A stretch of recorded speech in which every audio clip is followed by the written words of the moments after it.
ہے کچھ نہ کچھ. اس اعتبار سے ان کے بعد نمبر ہمارا ہے، لیکن باقی پوری دنیا کے مسلمانوں سے بڑھ کر مجرم ہم. اور ہم اصل میں نہ صرف یہ کہ خود اپنے حصے کے مجرم ہیں، بھارت کے مسلمانوں کا بھی سارا وبال ہماری گردن پر ہے. آج میں چاہتا ہوں کہ اس کو آپ اچھی طرح نوٹ کر لیں.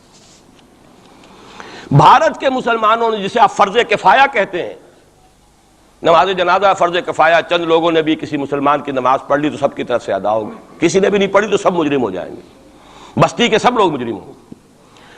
بھارت کے مسلمانوں نے فرض کفایہ ادا کیا جب پاکستان بنوا دیا آپ کو، اور اس کی قیمت آج بھی وہ دے رہے ہیں. کھلے نعرے لگ رہے ہیں، مسلمان کے دو استھان، پاکستان یا قبرستان، تیسرا کوئی جگہ نہیں. ڈنکے کی چوٹ کہا بابری مسجد کے بعد ایل کے اڈوانی نے، ہم ساری مسجدیں گرا دیں گے ہندوستان کے اندر، کوئی مسجد باقی نہیں چھوڑیں. ڈنکے کی چوٹ، اعلانیہ، یہ سب کچھ ہو رہا. اور یہ نعرے تو نہ معلوم کب سے لگ رہے ہیں، اور نہ معلوم کب سے میں یہاں ان مسجدوں کے اندر بھی اور اپنی تقریروں میں وارن کرتا رہا ہوں کہ کیا وہاں ہو رہا ہے. لیکن ہمارے تو کان پر جوں نہیں ریگتی. ہمارے تو وہی دھندے ہیں، وہی کاروبار ہے، اپنا بزنس ہے، اس کے سارے مسئلے ہیں، اس کی اپنی بلڈنگیں ہیں، اپنی موٹریں ہیں، اپنے ٹیلی ویژن ہیں، اپنے کئی کورسز کے ڈنرز ہیں. اللہ خیر صلی اللہ، ہمیں بحث کیا اسلام سے؟ تو بتائیے ہم سے بڑا مجرم کون ہوگا؟ آج جو کچھ ہندوستانی مسلمان پر بیت رہی ہے اس کا جرم ہمارے کندھے پر. یہ میں جذباتی انداز میں نہیں کہہ رہا، میں تو دو اور دو چار کی طرح ثابت کر سکتا ہوں. انہوں نے فرض کفایہ ادا کر دیا. اور اس وقت یاد کیجئے مولانا ابوالکلام آزاد، مولانا مدنی، جمعیت علماء ہند کے علماء اپنے تقدس اور اپنے تدین اور اپنے تقوی کے اعتبار سے انکویسچنیبل، کوئی شک و شبہ نہیں ہو سکتا ان کی نیت پر اور ان کے تقوی پر اور کردار پر. انہوں نے کیا کہا تھا؟ یہی کہا تھا کہ یہ پاکستان بنا کر تم مسلمانان ہند کو 3 حصوں میں تقسیم کر دو گے. 3 میں کہا تھا، 2 میں نہیں، 3 میں. حالانکہ بظاہر تو ایک پاکستان بن رہا تھا نا، لیکن یہ مولانا ابوالکلام آزاد کے الفاظ تھے کہ 25 برس سے زیادہ یہ 2 خطے یکجا نہیں رہ سکتے. اور 25 برس کیا، 24.25 برس میں ٹوٹ گیا پاکستان. 25 برس پورے نہیں ہوئے، اور ان کے الفاظ تھے یہ کہ 25 برس سے زائد ہی جمع نہیں رہ سکتے. 24.25 برس میں ختم ہو گیا. 16 دسمبر 1970 کو پاکستان ختم ہو گیا کہ نہیں ہو؟ 71 کو. بہرحال نوٹ کرنے کی بات ہے، ہم نے کیا کہا تھا؟ میں بھی مسلم لیگی تھا، میں نے بھی نعرے لگائے ہیں، چاہے غیر شعوری دور تھا، ہائی سکول سٹوڈنٹ تھا. پاکستان کا مطلب کیا، لا الہ الا اللہ، فلک شگاف نعرے لگائے ہیں. اور نوائے وقت کا پرچہ انتظار کرتے تھے اسٹیشن پر کھڑے ہو کر، حصار ریلوے اسٹیشن کے اوپر، کہ اب گاڑی آئی اور اب نوائے وقت لیا اور پھیل گئے پورے شہر میں اس کو پہنچانے کے لیے. ہم کیا کہا کرتے تھے؟ جی نہیں، 2 طرف سے پاکستان جو ہے مضبوط پاکستان ہوگا. ہندوستان میں کسی ہندو کو جرت ہوگی مسلمان کے لیے کوئی میلی نگاہ سے دیکھنا بھی؟ وہ سارے خواب کہاں گئے؟ وہ تو ہرن ہوئے. وہ 2 طرف کا جفا تھا وہ تو ختم ہوا، اس لیے کہ وہ زنبور تو اب رہا ہی نہیں، وہ تو کھل گئی، نوٹ ہی ختم ہوئی وہ مشرقی پاکستان. اور حال یہ ہے کہ آپ کی وزیر اعظم بنگلہ دیش نے یہ بھی پسند نہیں کیا کہ بابری مسجد پر جو بیان تھا وہ نواز شریف صاحب کے ساتھ مشترک بیان دے دیں. یہ اشتراک بھی دنیا کے سامنے نہ آ جائے کہ مشرقی پاکستان سابقہ اور اس وقت بنگلہ دیش کی وزیر اعظم اور مغربی پاکستان جو اب وٹ ریمینز آف پاکستان کے تحت صرف پاکستان ہے، اس کے وزرائے اعظم نے مشترکہ بیان دے دیا. یہ بھی نہیں آنا چاہیے. یہ حال ہے ہمارا. حالانکہ بات اپنی جگہ پر کوئی ایسی نہیں تھی، کوئی سیاسی نہیں، ایک مذہبی معاملے کے اوپر اظہار رائے کرنا تھا. انہوں نے کہا نہیں، آپ کے ساتھ مشترک بیان میں نہیں دوں گی. نہیں دیا اس نے. تو وہ جو تھا 2 طرف سے جفا، وہ تو سن 71 میں کھل گیا. جو ہمارا حال ہے وہ تو ہونا ہی تھا. یہ ملک بنا اسلام کے نام پر، اس کا استحکام ہو سکتا تھا تو صرف اسلام کی بنیاد پر ہو سکتا تھا. اسلام سے غداری کی، لہذا یہاں تو اب قومیتیں ہیں، یہاں تو اب ایتھنک اور ریجنل اور نہ معلوم کس قسم کی اور لنگوسٹک جو ہے نیشنلٹیز ہیں، نیشنلزمز ہیں. وہ جو ایک امت ایک وقت میں بن گئی تھی، ایک قوم، مسلم قوم ہندو کے مقابلے کے لیے، وہ تو ختم ہوئی. اور حال کیا ہو گیا ہے؟ اس سے پہلے بھی کبھی کبھی ہندو مسلم فسادات ہوتے تھے. کیا سندھ سے مسلمان نہیں پہنچ جاتا تھا وہاں ریلیف کے لیے؟ کیا پنجاب سے اور سرحد سے مسلمان نہیں جاتے تھے؟ بہار نہیں گئے تھے؟ کیا کانپور کی مسجد شہید ہوئی تھی 1915 میں تو پوری ہندوستان سے مسلمان نہیں پہنچ گئے؟ آپ کیا کر رہے ہیں؟ مندر گرا دیے. یہاں بڑی بہادری کا کام کیا، مندر گرا دیے. شرم سے ڈوب مرنے کا مقام ہے. یہاں بھی گویا کہ ہم اپنے عمل سے اسلام کی مخالفت کر رہے ہیں. اسلام تو اجازت نہیں دیتا. آپ کسی اور کے جرم کی سزا کسی اور شخص کو نہیں دے سکتے. ہمارے پاس تو یہ سیکریٹ ٹرسٹ ہیں. یہ لوگ ذمی وہ اپنے آپ کو منواتے نہیں، لیکن ہمارے تصور سے، اسلام کے تصور سے ذمی ہے. ان کی جان، مال، عزت، آبرو، ان کی عبادت گاہوں کی حفاظت کا ذمہ ہے ہمارا. ایک بڑی بہادری کی ہے. ذرا سوچئے تو صحیح کیا دنیا نے سوچا ہوگا، اور نتیجہ کیا نکلا. اگر کسی درجے میں بھی بابری مسجد کی شہادت پر کوئی دنیا میں کوئی رائے عامہ ہو سکتی تھی کوئی ہندوستان کے خلاف، ختم ہو گئی. جو انہوں نے کیا 10 گنا تم نے کر لیا. انہوں نے ایک مسجد گرائی ہے، تم نے اتنے 100 کہتے ہیں، پتہ نہیں مجھے تو معلوم نہیں 100 گرائے کتنے گرائے ہیں. بہرحال جتنے مندر تھے تم نے گرا دیے. فرق کیا ہے؟ ایک کردار ہے تمہارا، ایک ہی تمہارا اخلاق ہے، ایک ہی تمہارا معیار ہے، کوئی فرق ہی نہیں. بلکہ وہاں تو کم سے کم یہ تو رہا ہے، دنیا کی آنکھوں میں دھول ڈالنے کے لیے کم سے کم یہ کہ فورن منسٹری جو ہے اس نے ریزائن کیا. ہم نے مان لیا جی ہم نہیں کر سکے، ہم مجبور ہیں. حالانکہ سب ان کی اجازت سے ہوا ہے، بلکہ ان کی ملی بھگت سے ہوا ہے. لیکن یہ کہ کلیان سنگھ نے فوراً استعفیٰ دے دیا، منسٹری ختم. پھر وہ بھارت کی مرکزی حکومت نے اور بھی پارٹیز کو بھی بین کر دیا، اور اس کے بعد یہ ہے کہ انہوں نے حکومتیں بھی 3 اور صوبوں کی توڑ دی. وہ تو سرخرو ہو گئے پوری دنیا کی جو رائے عامہ ہے. ہم اس کے سوا کیا کر سکتے ہیں؟ ہمارا ایک دستور ہے، دستور میں جو بھی صوبائی حکومت ہوتی ہے اس کی اجازت کے بغیر ہم فوج بھیج نہیں سکتے. وہاں پہ صوبائی حکومت تھی، اس نے ہمیں یقین دہانی کرائی تھی. سپریم کورٹ کو بھی یقین دہانی کرا دی تھی کہ مسجد کو کچھ نہیں ہوگا، تو ہم تو اس کے اوپر ڈیپینڈ کر رہے تھے. ہے سب جھوٹ، سب کو پتا تھا جو کچھ ہوگا، اندر خانے ملی بھگت تھی. لیکن یہ ہے کہ کم سے کم انہوں نے فیس سیونگ کے لیے ان کے پاس مواد موجود ہے، آپ کے پاس تو وہ بھی نہیں. آپ کے تو اخبارات نے لکھا ہے کہ کارپوریشنز کے ٹریکٹرز جو ہیں گئے ہیں گرانے کے لیے، اور وزراء جو ہے، ایک وزیر کا نادر پرویز کا تو نام آیا ہے، اخبار میں خبر تھی، ہم نے بھی پڑھی تھی، فوٹو بھی دیکھا تھا کہ وہ خود ہاتھ میں پھاوڑا لے کر جو ہے وہ منظر گرانے کے لیے چلے. یہ جو صورتحال ہے جان لیجئے. اس وقت میں آپ کو بتانا چاہتا ہوں ہندوستان کے مسلمان پر تو جو قیامت بیت رہی ہے بیت رہی ہے. میں نے اپنا ایک تاثر کچھ عرصے پہلے یہاں پہ بیان کیا تھا، رہا ہے میرا تاثر، اور وہ ہے اصل میں وہ لاسٹ سپر جو ہے انجیل میں جس کا تذکرہ ہے حضرت مسیح علیہ السلام نے جو آخری کھانا رفع سماوی سے قبل کھایا ہے اس باغ میں جہاں روپوش تھے اپنے حواریین کے ساتھ. تو اس میں یہ الفاظ آئے ہیں، میں نہیں جانتا صحیح ہیں غلط ہیں، وہ ایک علیحدہ بات ہے، کہ آپ نے وہ روٹی توڑی اور کہا کھاؤ، eat and this is my flesh, یہ میرا گوشت ہے، کھاؤ. اور اس کو کہتے ہیں وائن، کوئی مشروب ہوگا جو بھی ہوگا، ڈالا کہ پیو، drink and this is my blood. میرا احساس ہمیشہ یہ رہا ہے. اس کے بعد کچھ ماند پڑ گیا جب یہاں مسلمان نے یہاں مارا ہے اور کچلا ہے اور زندہ آگ میں جلایا ہے، پھر بات ختم ہو گئی. میرے دل کے اوپر سے وہ احساس ختم ہو گئے. وہاں ہندو کے ہاتھوں جب مسلمان کے ساتھ یہ کچھ ہوتا تھا تو پھر جب میں کھانا کھاتا تھا محسوس کرتا تھا کہ میں ہندوستانی مسلمان کا گوشت کھا رہا ہوں اور ہندوستانی مسلمان کا خون پی رہا ہوں.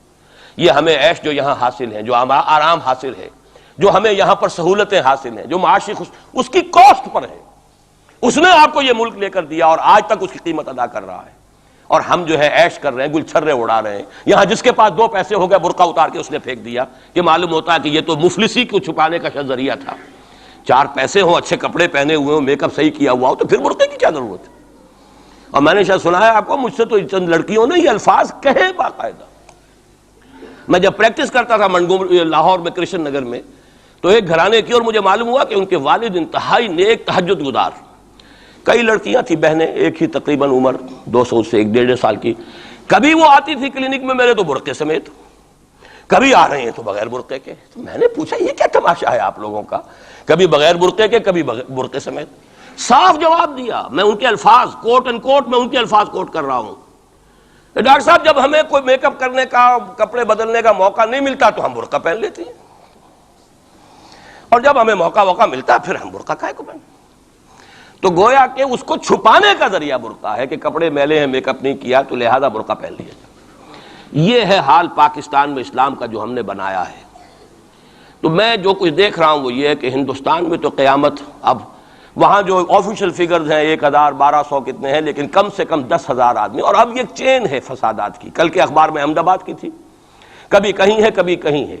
اور واقعہ یہ ہے کہ تبصرے یہ ہو رہے ہیں کہ ہندو فنڈامنٹلزم از آن دی رائز.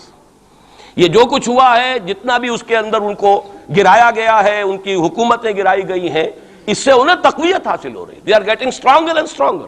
کانگریس کے لیے اب اپنی جو ہے جان بچانی مشکل ہے، اور اس وقت سب سے بڑا ان کے لیے جو ہو گیا وہ یہ ہے کہ وہ کمیونسٹوں کی سپورٹ کے بغیر چل نہیں سکتے، اور کمیونسٹ جو ہے وہ ان کی جو اس وقت وہ امریکہ کے زیر اثر جو اپنی اکنامک پالیسیز چینج کر رہے ہیں اس کا ساتھ دینے کو تیار نہیں، تو یہ ڈائلیما ہے۔ جبکہ ادھر جو ہے وہ بالکل جو ہندو ذہن ہے وہاں کا ریوائولسٹ ذہن وہ پوری طریقے سے قائم۔ تو اب اس وقت میں اس کے حوالے سے عرض کر رہا ہوں کہ ہندوستان اور پھر پاکستان کو علیحدہ نہ سمجھیے، اس لیے کہ ہندوستان کو اگر انہوں نے مسلمانوں سے یا اسلام سے خالی کرا لیا تو پھر ان کے بعد ان کا ٹارگٹ جو ہے پاکستان تو ہے ہی ہے، ہم تو ان کے ٹارگٹ نمبر 1 ہیں۔ ذہناً انہوں نے کبھی پاکستان کو تسلیم نہیں کیا، اور ہمارا ساتھی ہے کون؟ اللہ پر تو نہ یقین نہ اس سے ہمارا تعلق، جو معاملہ نہ دارت سخن آشنا نہ باشد۔ اللہ سے تعلق کیا ہے ہمارا؟ اللہ سے کون سی دوستی ہے؟ اللہ کیوں ساتھ دے ہمارا؟ ہم تو مجرم ہیں نمبر 1 اس کے، اور باقی دنیا میں جن پر سہارا تھا، جن پہ تکیہ تھا، وہی پتے ہوا دینے لگے۔ وہ تو بالکل امریکہ کی پالیسی معلوم ہوتی ہے کہ ہمیں تو ہاتھ پاؤں باندھ کر جیسے ہندو کے سامنے ڈال دیا جائے۔ کبھی وہ ٹیررسٹ اسٹیٹ قرار دینے کی دھمکی آ جاتی ہے، فیلرز کی شکل میں آ جاتی ہے۔ یہ فیلرز دیے جاتے ہیں اس لیے تاکہ بات پہنچ جائے۔ اگر صرف بات اس طریقے سے انڈائریکٹلی پہنچنے سے مطلوبہ مقصد حاصل ہو جائے تو خام خواہ براہ راست کہنے کی ضرورت کیا ہے؟ وہ مطلب تو حاصل ہو۔ سب نے سجدہ سہو کیا ہوا ہے، ہمارے ہاں ہر ادارہ سجدہ سہو کر چکا امریکہ کے سامنے، ٹوٹل سرنڈر۔ اور یہ بات جو قاضی حسین احمد صاحب کہہ رہے ہیں 100% درست کہہ رہے ہیں، 100% درست کہہ رہے ہیں۔ ٹوٹل سرنڈر، چاہے وہ بے نظیر ہو، چاہے وہ نواز شریف ہو، اور چاہے وہ کوئی اور ادارہ ہو آپ کا جو یہاں پہ قوت کا اصل سرچشمہ ہے اور منبع ہے، سب کے سب 100% جو ہے اس کے سامنے سجدہ کر چکے ہیں۔ یہی وجہ ہے کہ وہ بے نظیر کا ساتھ نہیں دے رہے۔ بے نظیر کا ساتھ کائے کو دے؟ اگر نواز شریف ان سے بڑھ کر، ہم بھی ہیں دربار کے، اگر یہ کہنے کے لیے وہ ان سے بڑھ کر تیار ہو تو اسے کیا ضرورت پڑی ہے؟ اس کی کون سی کوئی رشتہ داری ہے بے نظیر کے ساتھ یا کسی اور کے ساتھ؟ ہاں، اگر نواز شریف کہیں کسی جگہ پر بھی کوئی اپنے پاؤں کو گھسیٹتا، ڈریگ کرتا، اپنے فیٹ کو کہیں کوئی رکاوٹ ڈالتا، پھر ٹھیک ہے، پھر اس کو آلٹرنیٹ لانے کے لیے تو کوئی ہے نہ کوئی سوال۔ لیکن جب وہ ان سے بڑھ کر نیاز مند ہوں، ان سے زیادہ بڑھ کر سجدہ کرنے کو تیار ہوں، ان سے بڑھ کر کہیں ہم شریعت کورٹ ہی کو اٹھا کے پھینک دیں گے، اگر سود کا معاملہ جو ہے شریعت کورٹ کے حوالے سے ہمارے لیے مصیبت بنا، سود تو دیں گے، چلے گا، لائیے، خدا کے لیے لائیے، پیسہ لے کے آئیے، ہمارے ملک میں آئیے، پیسہ لگائیے۔ اور یہ سود وود کا یہ کوئی مولوی لوگ ہیں پاگل جو کہتے ہیں کہ یہ کوئی حرام ہے، اور کوئی پاگل ہمارے شاید وہ کورٹ والے بیٹھے ہوئے تھے جنہوں نے اسے کہہ دیا کہ بینک انٹرسٹ بھی جو ہے ربا ہے۔ باقی آپ ہم سے کوئی ڈر نہ رکھیے، میرے اسلام کو اب قصہ ماضی سمجھو، ہنس کے وہ مس بولی کہ پھر مجھ کو بھی راضی سمجھو۔ سیدھی سیدھی بات ہے، جھگڑا تو اسلام سے تمہارے سے تو نہیں، نہ بے نظیر سے جھگڑا ہے اور نہ نواز شریف سے جھگڑا ہے، جھگڑا اسلام سے۔ اس حوالے سے بہت برا وقت آ رہا ہے، اور اس میں ایک پہلو میں اور چاہتا ہوں کہ آپ حضرات کے سامنے بیان کر دوں۔ پوری دنیا میں تو فنڈامنٹلسٹ مشہور ہو گیا مسلمان، پوری دنیا کا ذرائع ابلاغ لگے ہوئے ہیں۔ اصل فنڈامنٹلزم جو ہے، بلکہ 2 باتیں عرض کر دوں، ریشزم پوری دنیا میں بدنام گالی، اور اصل ریشسٹ ملک اسرائیل، اسے کوئی کچھ نہیں کہتا، اس لیے کہ وہ مذہبی ریاست نہیں ہے، وہ تو بلکہ یہودیت ہے ہی نسلی مذہب۔ ساؤتھ افریقہ کیا ہوگا کوئی نسل پرست قوم یا نسل پرست ملک؟ وہ تو کچھ بھی نہیں تھا۔ اصل جو نسل پرست ہیں وہ تو یہودی ہیں، انہیں کوئی کچھ نہیں کہہ رہا۔ ریشسٹ وہ فنڈامنٹلزم اصل جو چلا ہے وہ ہندوستان میں چلا ہے، بدنام پوری دنیا میں مسلمان ہو گیا۔ لیکن اب اس کا میں بلیم نہ امریکہ کو دے سکتا ہوں نہ کسی اور کو، یہ تو اے باد سبا ہی ہم آوردہ توستی، ہمارا اپنا کیا دھرا ہے۔ میں آپ کو ایک حوالے سے بتا دینا چاہتا ہوں، ہمارے ہاں علامہ مشرقی اٹھے، چپ راس چپ، چپ راس چپ، اور بیل چاپ پورے ہندوستان کو دہلا دیا، دہل گئی زمین ہندوستان کی، راس کماری سے لے کے درہ خیبر تک، اور بڑے بڑے نوٹیبلز۔ یہ تحریک اتنی عظیم تھی، اتنی آرگنائز تھی۔ آپ کو معلوم ہے یہ تالپور برادران جو ہے، دونوں بھائی جو تھے، یہ خاکسار تھے، بڑے بڑے لوگ، سندھ میں، فرنٹیئر میں، پنجاب میں، ہر جگہ پر، اور ایسی زبردست آرگنائزیشن، بالکل ملٹری والی، ان کے سارے قواعد ملٹری کے۔ لیکن ہوا کیا؟ آر ایس ایس 1925 میں قائم ہوئی ہے، اسی کے رد عمل میں ہندو سویا ہوا تھا، انہوں نے دیکھا یہ مسئلہ اٹھ گیا ہے، اور اتنا زبردست اٹھ گیا ہے، اس زور شور کے ساتھ اٹھ گیا ہے، اس کی چپ راس جو ہے وہ زمین جو ہے لرز رہی ہے اس سے، تو اٹھنا پڑے گا نا۔ لہذا باقاعدہ جو RSS 1925 میں قائم ہوئی ہے اسی کے رد عمل میں اور اس مقصد کے ساتھ ڈکلیئرڈ مقصد ہندوؤں کو متحد کیا جائے تاکہ وہ بھرپور طریقے سے مسلمانوں کا مقابلہ کر سکیں. ہندو واد آن دی ڈیفینسو.